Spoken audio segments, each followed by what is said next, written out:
présenter. Merci à tout le monde. Donc, je n'arriverai pas à cibler à la fois le regard vers l'écran et vers la salle, mais on va apprendre à essayer d'avoir les meilleures techniques de communication, puisque c'est de ça qu'on parle aujourd'hui. Donc, on m'a demandé, en effet, de vous parler de simulation humaine et plus spécifiquement de ce qu'on fait à Sherbrooke. Le groupe de simulation humaine de Sherbrooke fait beaucoup de choses, vous allez voir, mais je voulais commencer tout d'abord par vous... Donc, je vais faire une approche en 3 temps parce que je voudrais tout d'abord vous parler de manière un petit peu plus générale de la simulation à l'éducation médicale. Et dans un deuxième temps, je vais vous présenter notre programme. Il y a quelqu'un qui a son micro. Voilà. Ouais. Julie, je pense que le micro est allumé. Si tu pouvais juste sur Zoom désactiver ton micro, souvent ça fait un retour, ça fait un Larsen en fait. Oui. Merci beaucoup. Merci. On est très habitué à ce système-là. On est sur 4 sites, donc on travaille tout le temps en visioconférence. C'est pas un problème.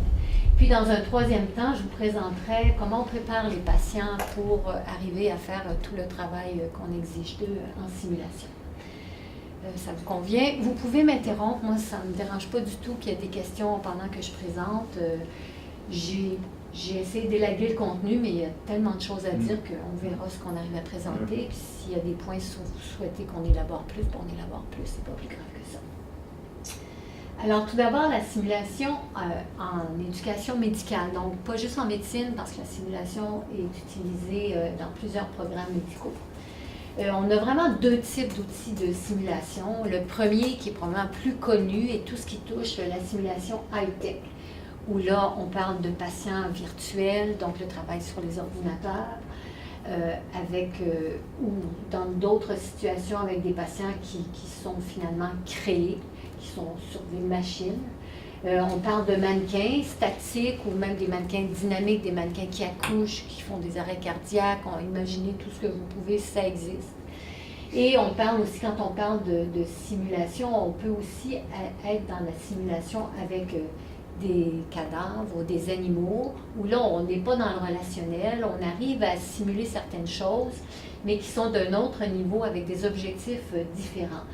Le high-tech est important parce qu'il y a certaines choses que ça permet de pratiquer, tout ce qui est les procédures, des situations d'urgence où ça serait vraiment trop complexe de mettre en place avec des humains une simulation, tout ce qui touche des réactions médicamenteuses, on parlait d'arrêt cardiaque, ce sont des choses où il faut apprendre aux apprenants comment gérer ça, puis ça se gère difficilement uniquement avec la simulation humaine. On peut être en hybride, avoir des mannequins et simulation humaine, mais on a besoin des mannequins.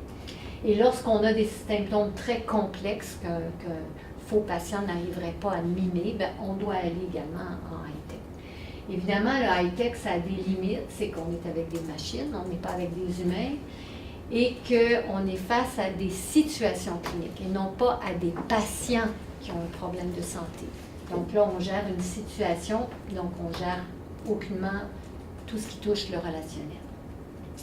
Le deuxième volet est ce que nous, on appelle le high touch, par contraste avec le high-tech, qui est la simulation humaine, où là, on travaille avec des patients simulés, qui sont parfois appelés patients simulés, parfois patients standardisés.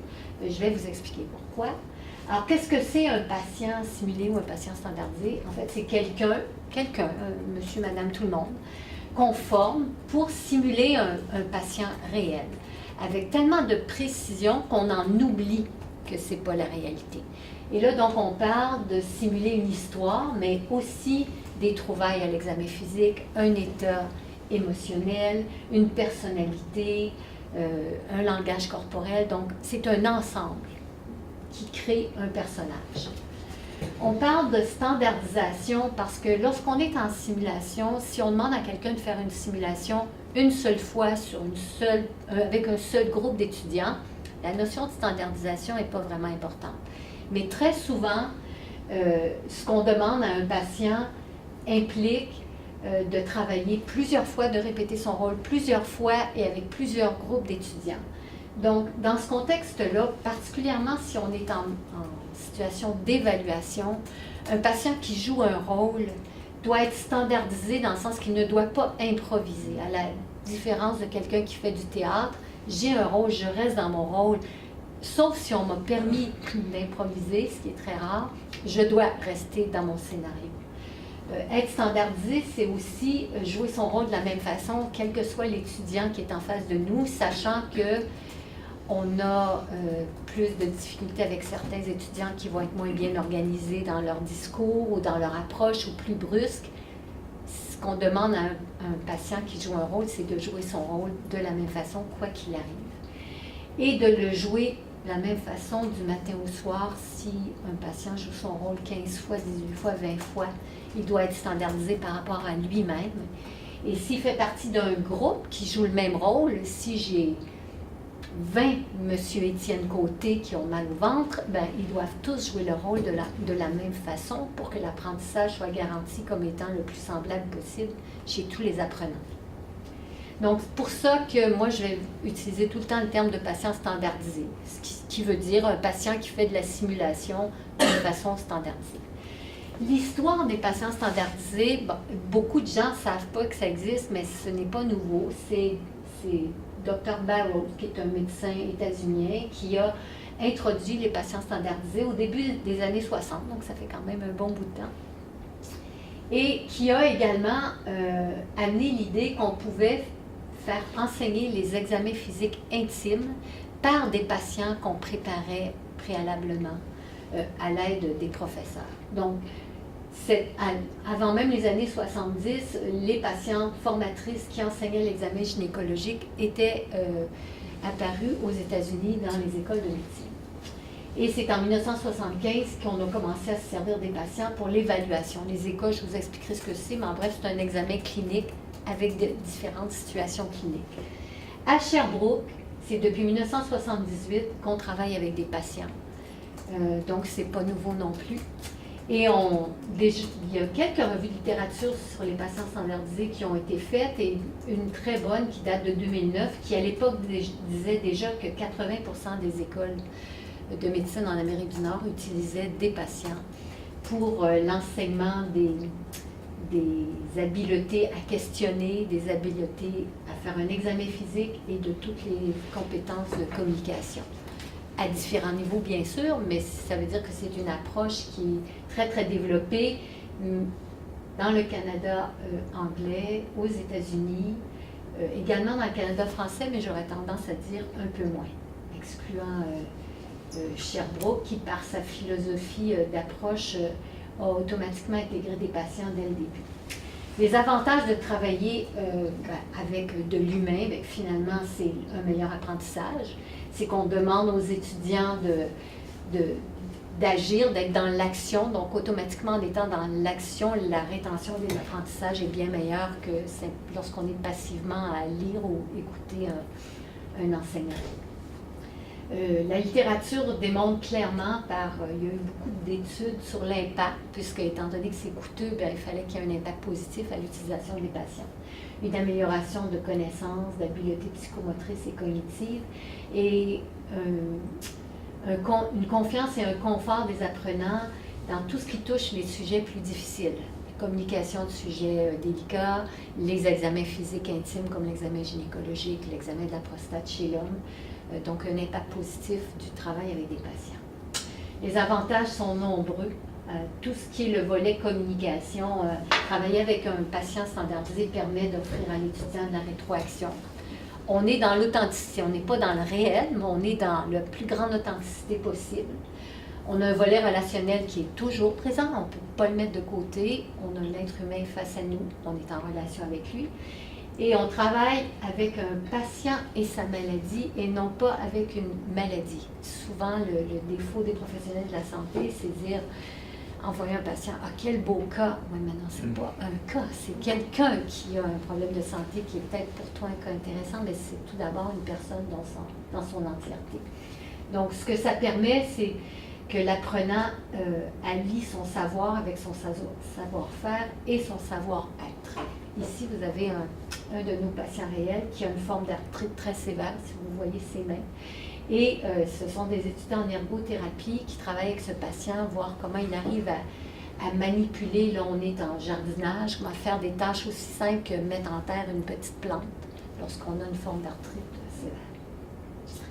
Les avantages par rapport à des vrais patients, parce qu'on pourrait dire, mais écoutez, ils ont accès aux hôpitaux, ils ont accès aux cliniques, quel est l'avantage? L'avantage, il y en a plusieurs. D'une part, la disponibilité. Bon, ben, les patients, on les paie, on les engage pour faire ce travail-là, donc ils sont disponibles lorsqu'on a besoin d'eux. Ça permet de présenter aux étudiants une grande variété de situations cliniques que peut-être certains d'entre eux ne seraient pas amenés à croiser pendant leur parcours académique. Puis, ça permet de leur donner la chance de pratiquer sans risque physique, puisqu'il y a toujours une forme d'encadrement. Des fois, c'est par le professeur, parfois c'est simplement par le patient, mais c'est toujours fait dans un cadre où ils peuvent se tromper. Puis ils ont le droit à l'erreur, ils ont le droit de recommencer, et ça fait partie des grands avantages.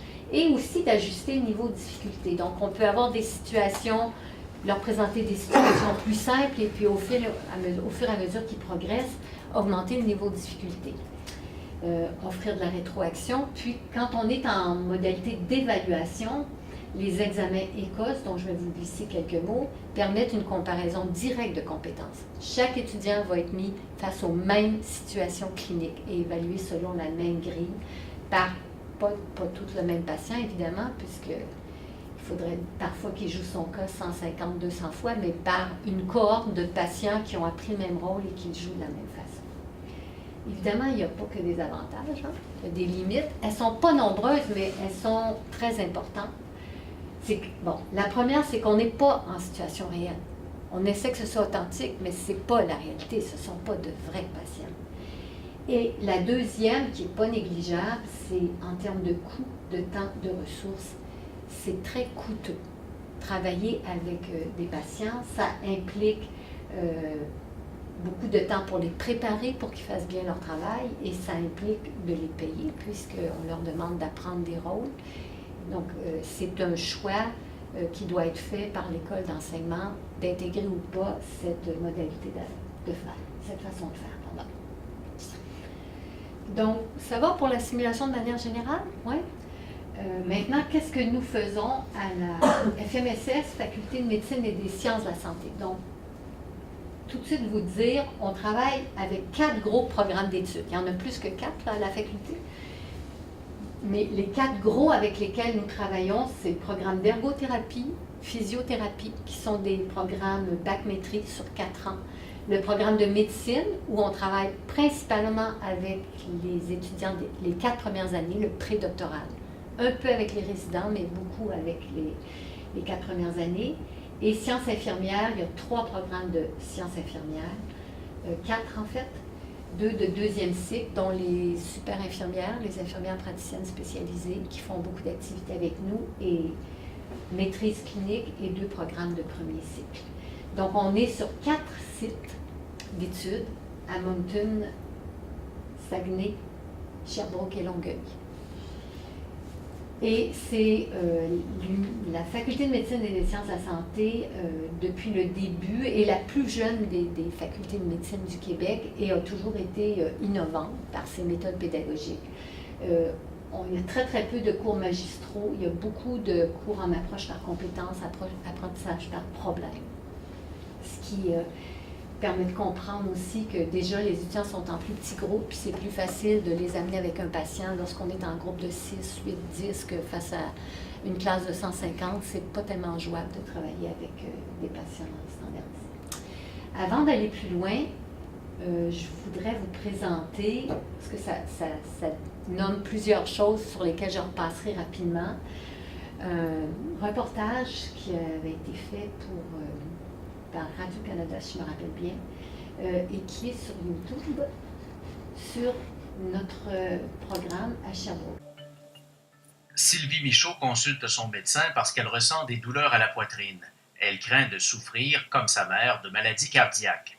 Il s'agit d'un cas crédible. Pourtant, Sylvie Michaud est un personnage du programme de patients standardisés de la Faculté de médecine et des sciences de la santé. Un personnage qui aide les futurs praticiens à raffiner leurs habiletés cliniques. J'ai des douleurs musculo-squelettiques puis j'ai des douleurs d'angine. Fait que l'étudiant, lui, doit vraiment utiliser son questionnaire comme il faut pour différencier ces deux douleurs-là, voir s'il y a un rapport entre les deux, les clarifier, les séparer comme il faut. Et puis ensuite, il doit faire un examen physique. Et puis ensuite, moi, je suis une fumeuse. Puis ça peut avoir un très grand lien avec ma maladie cardiaque. Lui doit m'amener à essayer d'arrêter de fumer. On se considère chanceux parce que la personne est expressément là pour nous.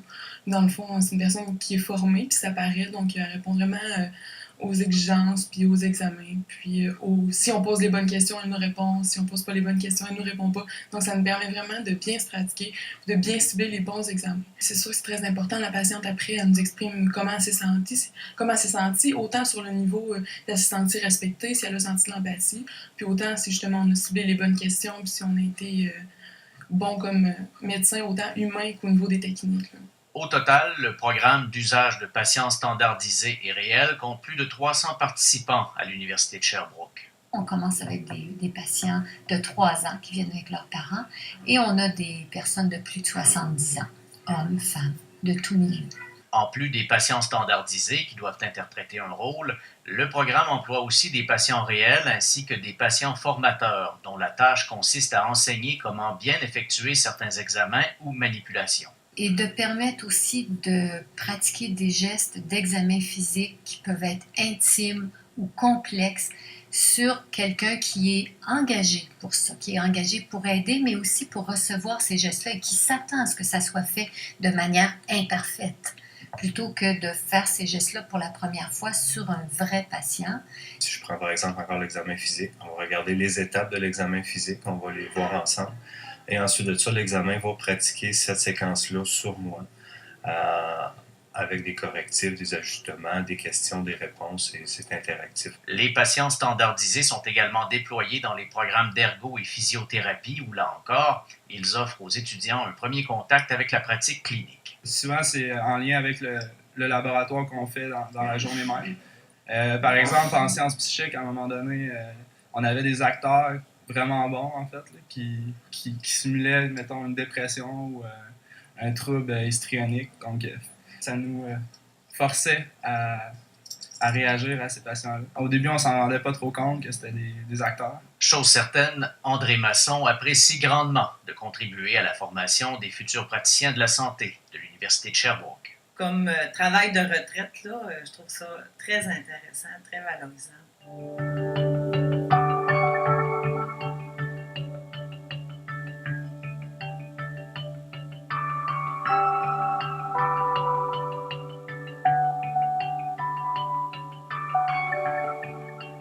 Dans l'assistance aujourd'hui, on a quelqu'un qui a été patient standardisé et patient formateur pendant plus de 15 ans. Donc, si jamais vous avez des questions précises sur qu'est-ce que c'est, je pense que ça lui fera plaisir de répondre.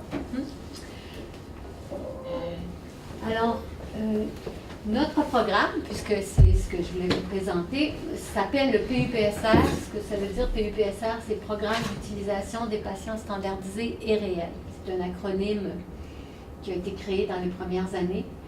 Donc, on est vraiment un programme high touch. Donc, notre devise, c'est vraiment de permettre aux étudiants d'intégrer le savoir, le faire et l'être à travers différentes activités. On est un service de la Faculté de médecine des sciences de la santé, c'est-à-dire qu'on offre nos compétences à tous les programmes qui souhaitent développer des activités en simulation. Donc, on développe en partenariat avec les programmes ces activités-là et ensuite, on les met en place, que ce soit avec les patients standardisés, formateurs ou réels. Je vais vous expliquer brièvement les groupes de patients dont on n'a pas encore parlé un tout petit peu plus loin. Et l'objectif du PUPSR, c'est vraiment de favoriser l'apprentissage des habiletés cliniques de tous les futurs professionnels de la santé qui travaillent avec nous, qui sont à la faculté. Nos mandats sont multiples. La première étape est toujours d'analyser les besoins des programmes pour voir de quelle façon est-ce qu'on pourrait créer une activité qui réponde à leurs besoins, tout en respectant les contraintes budgétaires qui sont toujours là dans les programmes et la taille des groupes. Chaque programme fonctionne différemment, donc il faut travailler dans leur contexte. Transférer leurs besoins en activités de simulation concrètes, jouables dans l'horaire des étudiants. Donc, on les planifie, on les met en place et on les évalue. Donc, on doit avoir un système d'auto-évaluation pour toujours aller vers une amélioration continue. Pour arriver à faire ça, il faut qu'on recrute des patients, puisque ce sont des gens de la population qui jouent des rôles. Donc, on doit avoir une base de données active de patients. Qu'on les forme, qu'on les encadre, qu'on leur donne de la rétroaction sur la qualité de leur travail, qu'on s'assure qu'il y a une standardisation de qualité, particulièrement en situation évaluative. Et on a également un mandat d'innovation, de développement et de rayonnement qu'on exerce en partie à travers l'Association internationale de simulation humaine qui s'appelle l'ASPE, qui est vraiment une association qui regroupe dans le monde entier tous les gens qui travaillent en simulation humaine. Donc, je vous ai dit tout à l'heure que nos clients étaient multiples. Donc, c'est vraiment les sciences infirmières qui sont à Longueuil, au campus de Longueuil à Sherbrooke, ergo, physio, médecine, où nous sommes sur 3 sites. Ce qui implique évidemment que quand on fait une simulation avec une standardisation, on doit standardiser sur 3 sites ou sur 2 sites. Donc, on fait beaucoup de standardisation en visioconférence. C'est fini le temps de se déplacer en auto.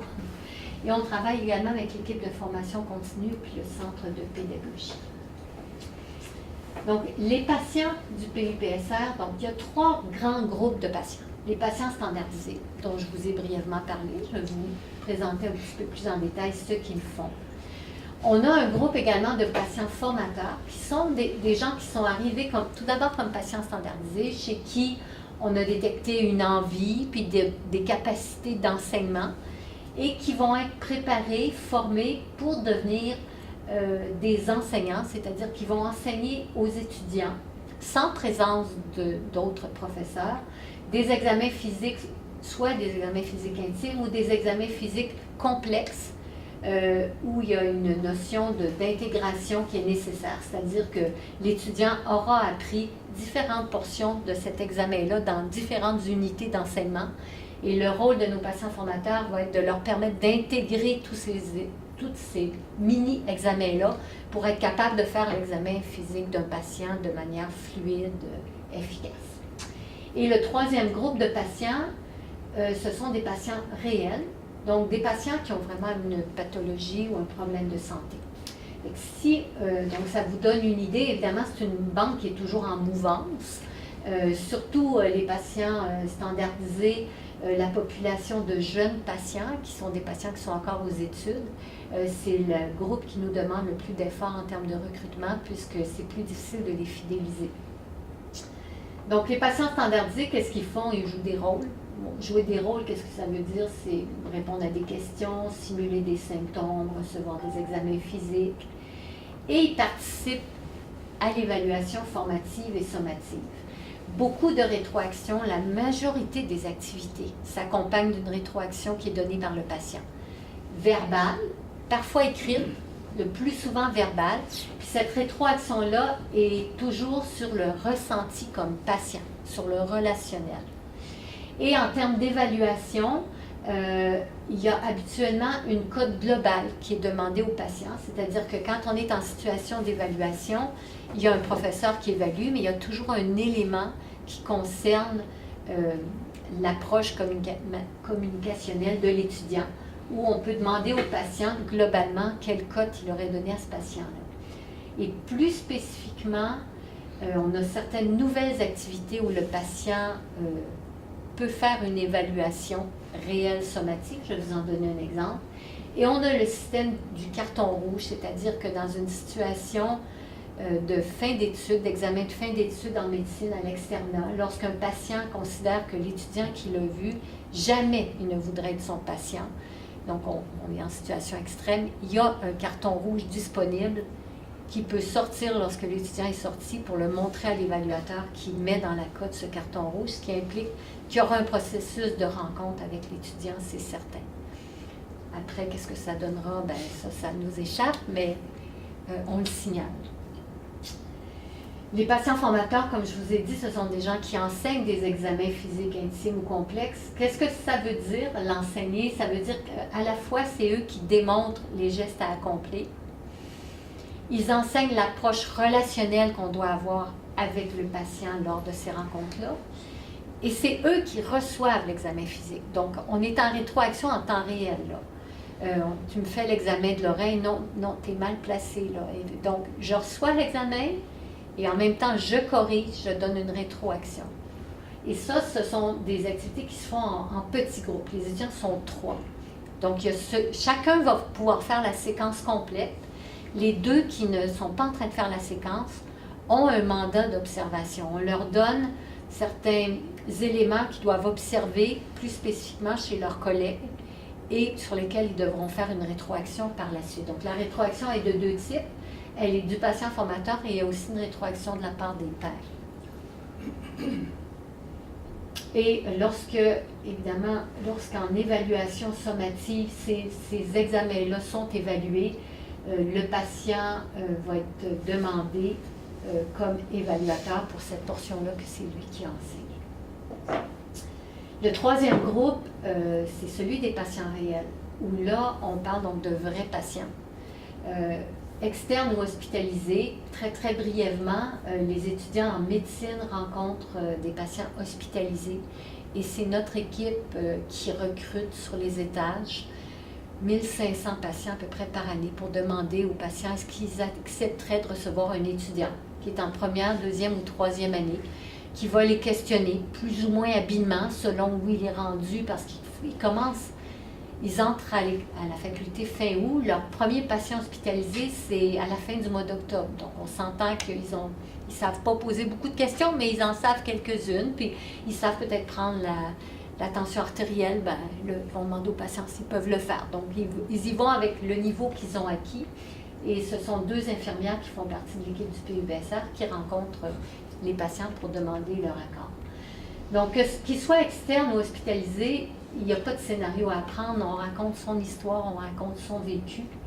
Et lorsque ce sont des patients externes, c'est beaucoup pour l'école de réadaptation, donc beaucoup vont participer avec les étudiants à l'exécution de tâches, comme on a vu notre monsieur avec l'arthrite, on a beaucoup de patients avec des chiens guides en fauteuil roulant, des patients amputés. Donc, pour les étudiants du programme d'ergo et physiothérapie, c'est très important d'être en contact avec de véritables patients qui vivent avec ces handicaps-là. Donc, c'est vraiment des activités d'enseignement en lien direct avec leur maladie ou leur handicap. Donc, le PUPSR, on a 3 champs d'action, enseignement, évaluation, recherche.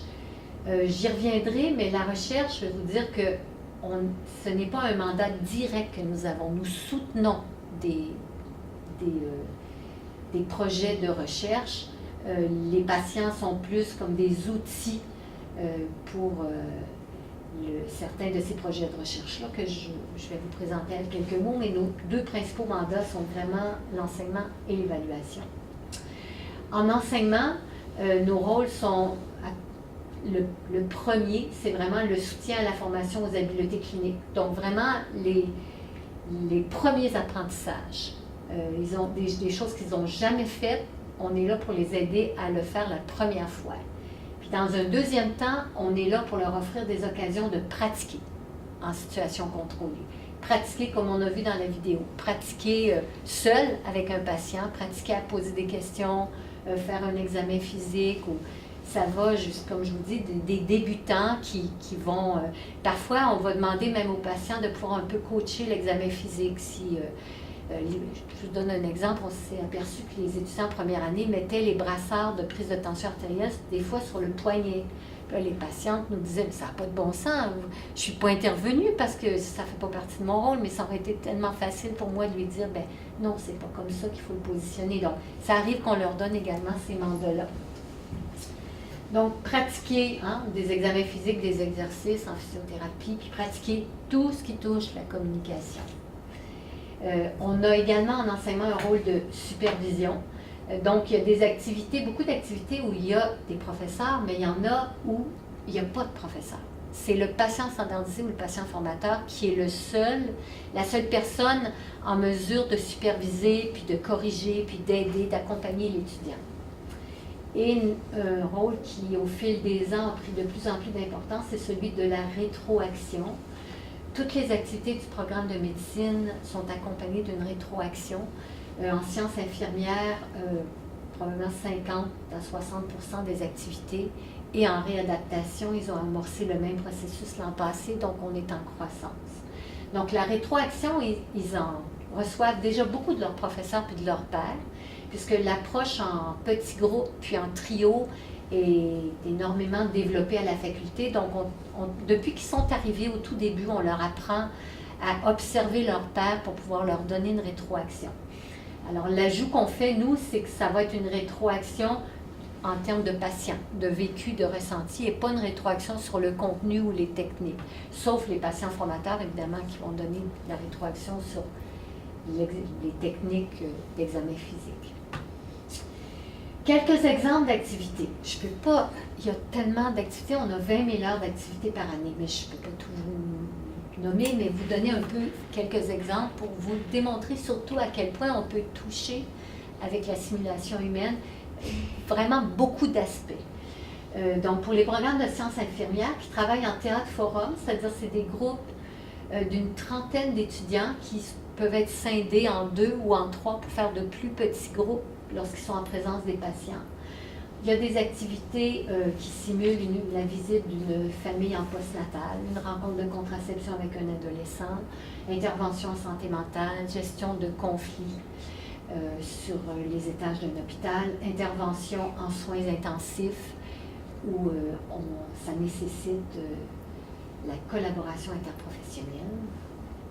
En médecine, des exemples, examen physique de l'enfant, prendre peut-être une petite minute pour expliquer qu'est-ce que c'est. Donc, ce sont des étudiants de 3e année qui n'ont jamais examiné un enfant. Donc, pour les étudiants en médecine qui n'ont pas d'enfants proches dans leur famille, souvent, examiner un enfant, c'est comme examiner un mini-adulte. Donc, le but de l'activité, il y a 2 choses. C'est examiner un enfant, qui physiquement est différent, mais apprendre comment on gère un enfant, comment on fait en sorte que l'enfant soit content, en fait, réagisse positivement, n'ait pas de crainte, souhaite pas s'en aller, vive pas une mauvaise expérience qui fait que par la suite, dès qu'il va voir une blouse blanche, il va se sauver. Donc, c'est tout ça. Donc, il y a ces 2 volets-là qui sont abordés. Et c'est fait en groupe de 8 étudiants avec un pédiatre. Et chaque enfant et son parent accompagnant, qui peut être un grand-parent ou un parent, voit 2 étudiants. Et donc, il y a un coaching tout le long de l'activité. Et les jeunes patients ont une salle de jeu qui est préparée pour eux. Il y a un système de renforcement positif. Et il y a toujours un enfant de plus et il y a toujours la latitude de dire, même le pied sur la table, ça ne me tente plus, je m'en vais chez nous. C'est comme ça que ça fonctionne, puis c'est comme ça que c'est un succès. Donc, on ne force jamais un enfant, puis même nous, comme rôle, souvent, le parent peut vouloir insister, regarde, je me suis rendue ici, puis on est rendu, tu vas le faire. Dès qu'on sent qu'il y a un peu de tension par enfant, on intervient pour dire, non, c'est l'enfant qui a le dernier mot, ça ne lui tente pas, il s'en va. Donc ça, c'est cette activité-là. On a autre exemple, le counseling pour les habitudes de vie. Comment j'arrive à négocier avec quelqu'un pour changer une habitude de vie et qui repart, puis d'évaluer son niveau de confiance, que ça pourrait être un succès. Bon, il y a différentes techniques. L'annonce d'une mauvaise nouvelle, une entrevue médicale avec un interprète ou avec un autre tiers. Donc, ce sont tous des sujets qui sont touchés. Programme de réadaptation, on a la physiothérapie et l'ergothérapie. En physiothérapie, beaucoup de travail avec les patients handicapés, enseigner des exercices, partage de vécu. Qu'est-ce que c'est de se retrouver en fauteuil roulant dans l'environnement dans lequel on est? Qu'est-ce qu'on doit réapprendre? Qu'est-ce qui est plus difficile? Et en ergothérapie, santé mentale, réadaptation de l'environnement suite à un traumatisme. Et tout le volet des habiletés cognitives, les étudiants, on les met face à de jeunes enfants, encore une fois, pour les habiletés motrices, qu'ils apprennent à quoi ça ressemble la motricité d'un enfant normal de 4 ans, 5 ans, 7 ans, pour ensuite être en mesure de détecter qu'est-ce que c'est que la non-normalité. Puis de la même façon, comment on évalue les habiletés cognitives des aînés. Donc, nos patients parmi les plus âgés, nos patients standardisés, ceux qui sont nos messieurs qui n'ont jamais fait à manger, puis qu'on va amener dans une cuisine au laboratoire d'ergothérapie pour leur demander de faire un café, faire un œuf, faire des rôtis, puis regarder comment ils se débrouillent avec tout ça. Donc, c'est vraiment l'évaluation des habiletés cognitives. Puis l'ordinateur, mais ça, c'est de moins en moins facile parce qu'il y a beaucoup d'aînés qui sont très à l'aise sur les ordinateurs. D'autres exemples. Donc, c'est, in a nutshell, là, c'est tout ce qu'on peut toucher. Pour ce qui est de l'évaluation, ce qu'on fait, c'est ce qui est fait dans presque toutes les facultés des sciences de la santé, ce sont les examens qu'on appelle ECOS.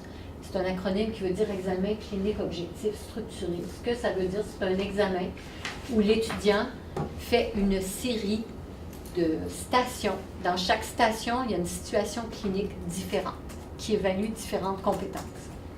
Habituellement, il y a 4 stations.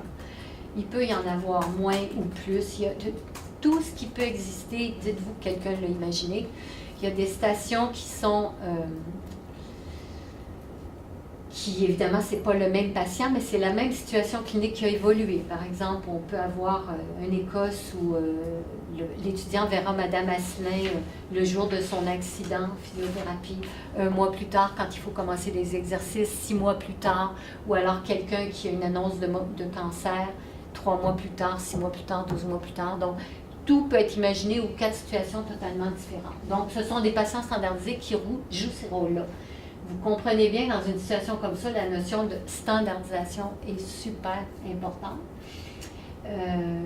Donc, les mises en situation sont multiples. Ça évalue toutes les compétences qu'ils ont acquises pendant les semaines et les mois précédents. L'évaluation est faite par les professeurs. On a un système de miroir unidirectionnel dans toutes les salles. Comme je vous ai dit, ça arrive à l'occasion que les patients aient à donner une rétroaction verbale. C'était très peu fréquent, mais le nouveau programme de médecine a instauré justement un type d'évaluation sommatique dans lequel le patient intervient vraiment. Puis je vous ai montré l'exemple de la grille pour que vous voyez ce sur quoi on demande aux patients de réagir. Donc il y a 4 catégories. La première, et puis ça, cette grille-là, en fait, ça a été développé par le responsable de l'activité, mais il a consulté les patients. On a testé la grille sur différents ECOS pendant 1 année. On est revenu avec les critiques des utilisateurs, des patients utilisateurs pour en faire un format amélioré. Donc, c'est un bel exemple de succès collaboratif, ça. Donc, écoute et attention. Donc, vous allez voir que c'est vraiment par rapport aux patients. Je le sens à l'écoute de mes problèmes, ne m'interromps pas ou avec politesse, enchaîne avec des questions adaptées à mes réponses. Parce que c'est quelque chose qu'on voit souvent chez les novices. Ils n'écoutent pas la réponse parce qu'ils sont déjà dans qu'est-ce que c'est la prochaine question qu'il faut que je pense. Donc, la question n'est pas attachée à la réponse précédente. Donc, ce que le patient met, c'est toujours ses forces à poursuivre et amélioration suggérée. Donc, il n'y a pas de cote, il n'y a pas de... Et ça, au Canada, même les évaluations finales des groupes du conseil médical du Canada, par exemple, va de plus en plus vers ça. Au lieu d'avoir une cote acceptable, non acceptable, où là, tu divises en 3, 4 colonnes, souvent, tu ne sais pas si tu es dans 3e ou 4e, ils vont y aller. Ils ont de plus en plus tendance à aller vers plutôt ce type de grille où tu nommes précisément qu'est-ce qu'il y a à améliorer puis qu'est-ce qui est bien fait. Alors, communication, poser des questions qui m'aident à raconter mon histoire, adapte son langage pour que je comprenne. Des mots, donc la vulgarisation, s'exprime bien, s'assure que je comprends, donc valide que j'ai bien compris ce qu'il m'explique. Empathie, relation avec le patient, se soucie et s'intéresse à moi de façon authentique. Ça, évidemment, vous comprendrez que chaque patient est unique, donc chaque patient va le mettre comment il s'est senti lui par rapport à ce qu'il est. Donc, il y a une certaine variation qui est normale, qui est due aux différences individuelles entre chacun des patients. Son langage corporel, son regard me font sentir à l'aise, respectueux, non condescendant, sans préjugés. Et pour le confort physique, c'est simplement porte attention à mon confort physique, c'est très général, mais ça couvre le respect de l'intimité, ça couvre l'absence de brusquerie, s'assurer de ne pas faire de gestes trop brusques ou trop marqués qui font mal au patient. Troisième volet dans lequel on est impliqué, j'aurais dû apporter une bouteille d'eau, je suis enceinte. Celui de la recherche. Comme je vous ai dit tout à l'heure, les patients, pour l'instant, ce qu'on a fait comme recherche, non mais ça va aller Alexandre. Ben oui, c'est ça, regarde. On peut partager. Merci. Bon, je prends la petite seconde. Donc, les patients comme outil de recherche, c'est vraiment de cette façon-là qu'on a collaboré pour l'instant avec les chercheurs de la faculté sur différentes thématiques. L'empathie et la gestion de la douleur, la communication interprofessionnelle, l'adaptation domiciliaire et celui pour lequel on a été vraiment le plus impliqué, qui sont les facteurs favorisant l'apprentissage en petits groupes d'examens physiques complexes. Je ne vais pas tout écrire, mais... Évidemment, il y a un deuxième volet qui nous intéresse énormément, mais qui est plus difficile à développer étant donné que ça ne fait pas partie de notre mandat principal, la recherche. Ce sont des questions vraiment en lien avec nos patients. L'impact des différences générationnelles sur l'apprentissage de nos patients, leur apprentissage des rôles, on le voit très très bien que nos techniques de formation doivent s'adapter aux différences générationnelles, étant donné que des patients qui apprennent des rôles, les enfants habituellement n'apprennent pas de rôle. On a des patients qui apprennent des rôles entre 16 ans et 75 ans. Donc, les approches ne sont pas les mêmes, les outils à utiliser ne sont pas les mêmes. On est vraiment dans l'intuitif actuellement, mais on aimerait, ça fait plusieurs années qu'on aimerait se pencher plus précisément là-dessus. Et même les différences générationnelles dans les évaluations que vont faire les patients lorsqu'on leur demande une évaluation. Donc, il y a plusieurs volets à ça. Le deuxième volet, c'est celui des biais implicites. Au dernier congrès international sur les patients standardisés, il y a eu plusieurs conférences là-dessus, qui sont donc les biais implicites, qui sont les biais dont on n'est pas conscient et qu'on a tous, mais lorsqu'on demande à un patient standardisé de faire une rétroaction, puis comme on demande de plus en plus à nos patients de faire une rétroaction, on doit tenir compte de ces biais implicites-là, puis bien que ça soit identifié que c'est important, il n'y a pas vraiment d'outils de développer, puis par quel bout on prend ce problème-là, qui peut ne pas en être un, mais il ne faudrait pas que ça en devienne un, puis ça peut en être un. Donc ça, ce sont des thématiques qui sont qu'on a identifiées l'année dernière et sur lesquelles on aimerait travailler, mais il faut qu'on ait la collaboration de l'équipe de recherche là-dessus. Alors, si on revient à notre approche en 3 temps, le troisième point, qui est quand même très important, c'est comment on prépare les patients à faire tout ce travail-là. Petite bouteille d'eau, je ne peux pas bien m'en servir, ça coule. Bon, on va commencer par une petite pause, un petit clip sur qu'est-ce qu'en pensent les patients. Donc, ce petit clip-là a été fait l'an passé, il est très très court, puis c'est un clip promotionnel qu'on a déposé sur notre page Internet pour recruter de nouveaux patients. Mes côtes aussi, là, quand je respire, je sens que c'est comme s'il y a un couteau qui me plantait, là, ça fait mal. OK.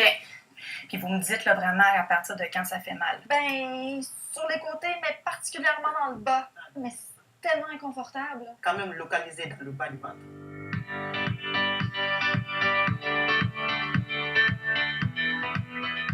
Y avez-vous vraiment cru?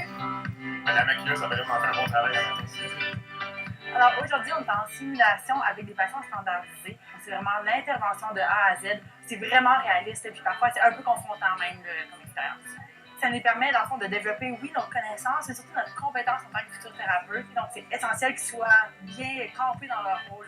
Au fond, c'est eux qui nous donnent la rétroaction quand on est dans un contexte de cours. Autrement, ce sont des enseignants quand on est dans un contexte d'évaluation. Moi, ça fait 8 ans que je fais ça. Moi, ça fait 2 ans que j'en fais. Ben, moi aussi, ça fait 8 ans. J'en ai joué en couple, j'en ai joué seul, mais c'est vrai que ça demande beaucoup de rigueur. Et ce que je trouve de plaisant là-dedans, c'est que finalement, on se fait comme un social ici, mais en dehors de ça, dans les classes, c'est sérieux. Il faut vraiment que les élèves croient le cas. Pouvez-vous me dire quelle date nous sommes? Le 3 février 1947. Le travail des patients standardisés, c'est un vrai travail sérieux. On est chapeauté par toute une grande équipe qui est là pour nous aider autant à répondre à nos questions médicales si on s'interroge sur les symptômes, qu'on ne sait pas trop c'est quoi ou comment les jouer. On va tout apprendre le même rôle, on se pratique entre nous, on se pose des questions. C'est le fun parce qu'on est toutes des filles du même âge pour jouer un rôle très précis. On se souvient qu'à la formation, là, on avait vu là, que vos blessures vous faisaient mal au niveau de la peau, là, avec vos égratignures. Et c'est là que vous avez mal. C'est une douleur qui est très, très forte. Hein? Quand vous respirez, ça fait mal. C'est comme un coup de poignard. Et moi, je trouve qu'on a un support extraordinaire. Quand on arrive ici, on nous donne notre horaire, on sait où on va, ils viennent presque nous conduire à la porte. Et moi, au début, je l'ai fait pour... En tout cas, j'avais l'impression de rendre service aux futurs professionnels. Je savais qu'ils avaient besoin de nous. Je pensais pas que j'étais vraiment comédien, puis ça m'aide à sortir de ma coquille un peu. Ce que je trouve très satisfaisant, c'est quand j'arrive à livrer une performance qui est crédible auprès de l'étudiant, puis de savoir qu'il y croit vraiment, puis il embarque un peu dans ton délire, puis après ça, tu te dis que tu as bien fait ton travail.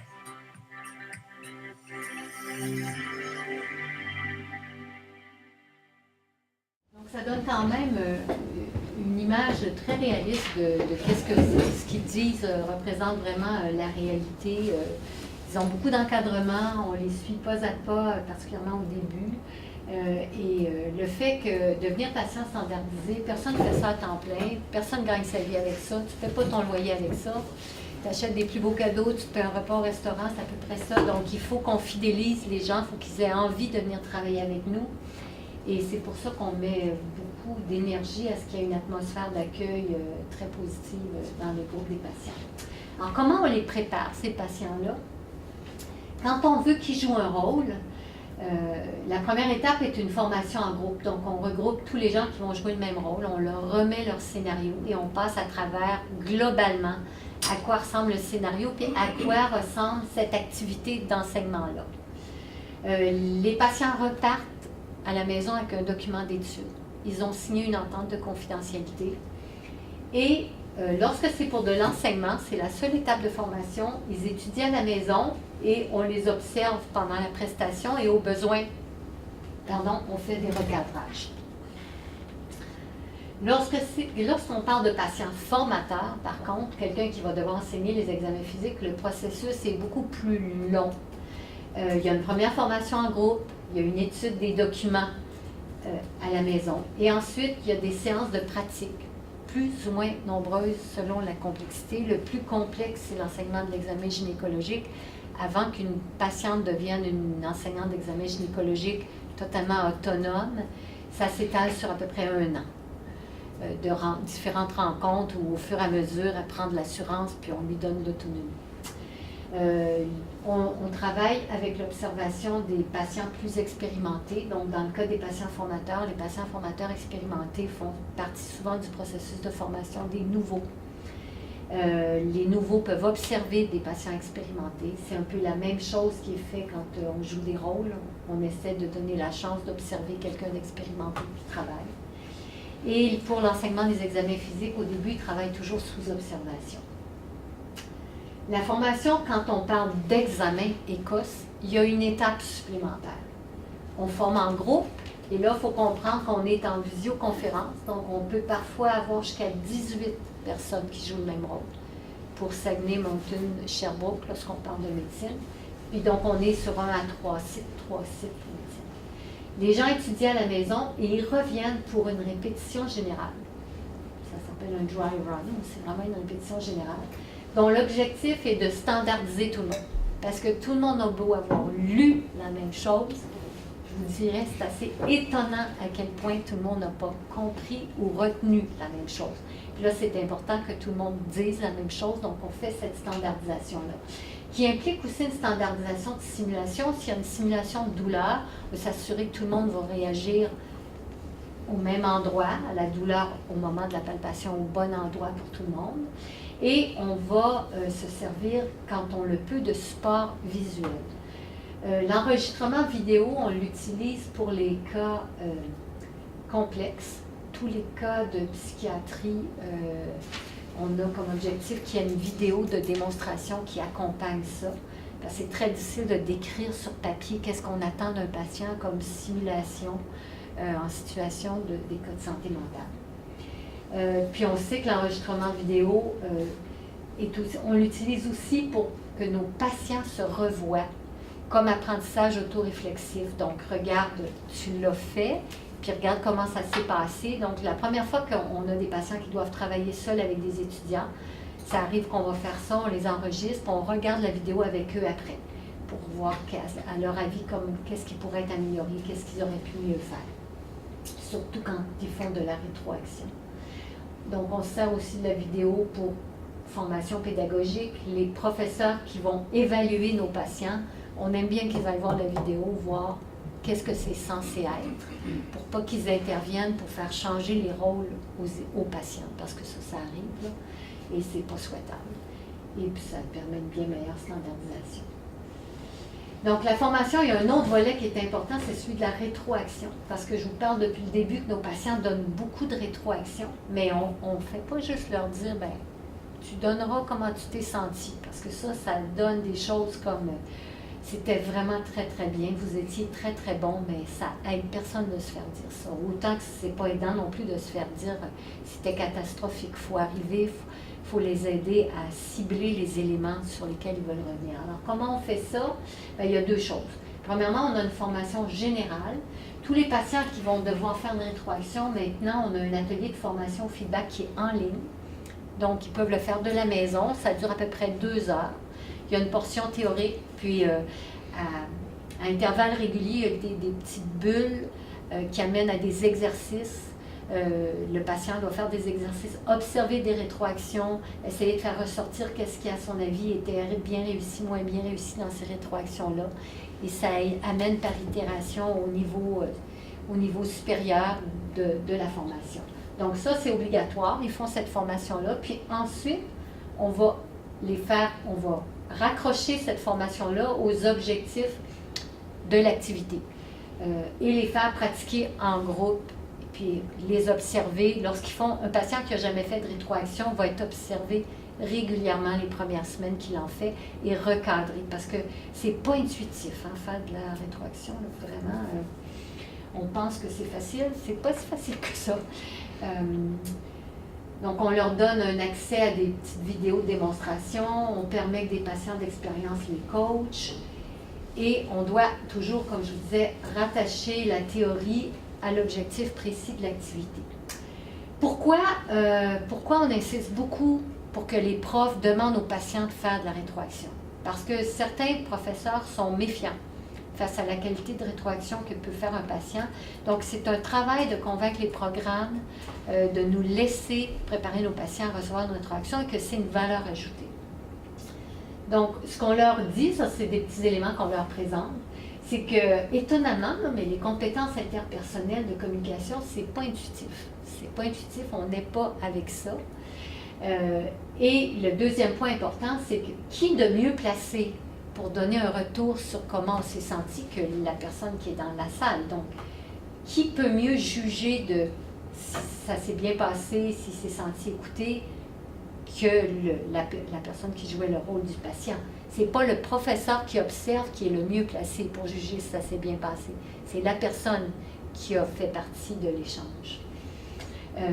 On leur montre les références, la littérature qui parle d'outils pour contribuer aux apprentissages. La rétroaction favorise énormément l'apprentissage parce qu'elle amène une réflexion chez l'étudiant. C'est ce qu'on veut. On veut amorcer une réflexion chez l'étudiant pour que s'il y a des changements de comportement à y avoir, qu'il soit actif dans ce changement de comportement-là. On ne peut pas l'imposer, ça doit venir de lui. Donc, il y a énormément de littérature ça nous aide sur l'impact de la rétroaction lors des échanges. Et ça, c'est le pourquoi on insiste énormément. Quand est-ce qu'on fait de la rétroaction? Ce qui est drôle, c'est qu'on nous dit que la rétroaction, c'est important quand ce sont des activités où... Ça va? Y a-t-il un problème? Demandez-leur, il est moins 20, donc... Oui, j'ai fini. Il me reste 3-4 diapos, je pense. Mais je peux m'arrêter là si vous préférez. C'est la fin de la rétroaction, okay. Puis il y a une diapo sur le débriefing, puis c'est tout. Ouais, super. Ça va? Oui?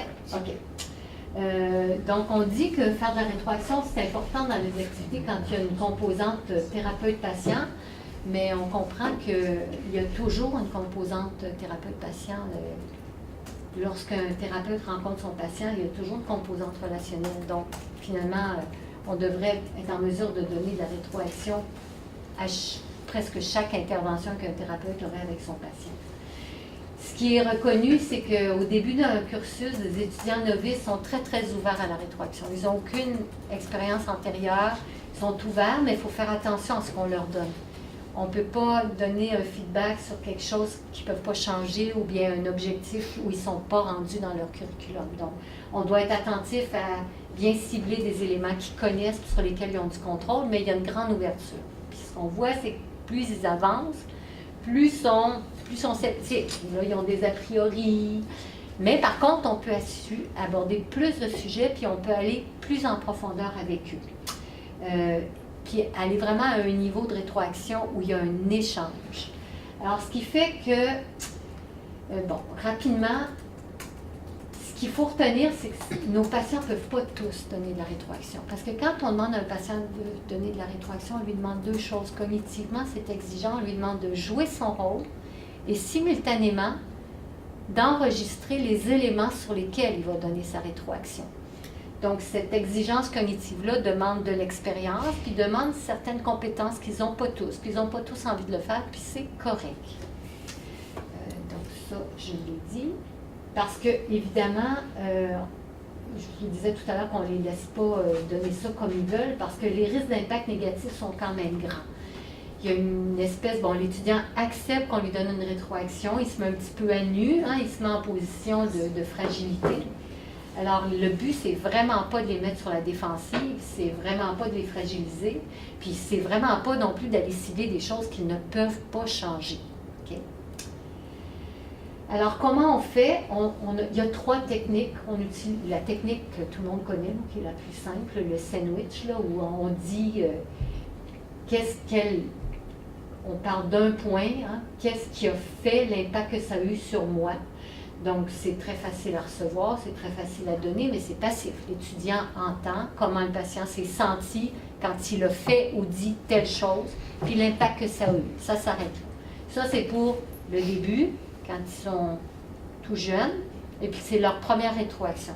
Mais plus on avance, plus on va aller à des niveaux réflexifs ou réflexifs avancés, où là, la grande différence, c'est que on veut que l'étudiant participe à la réflexion.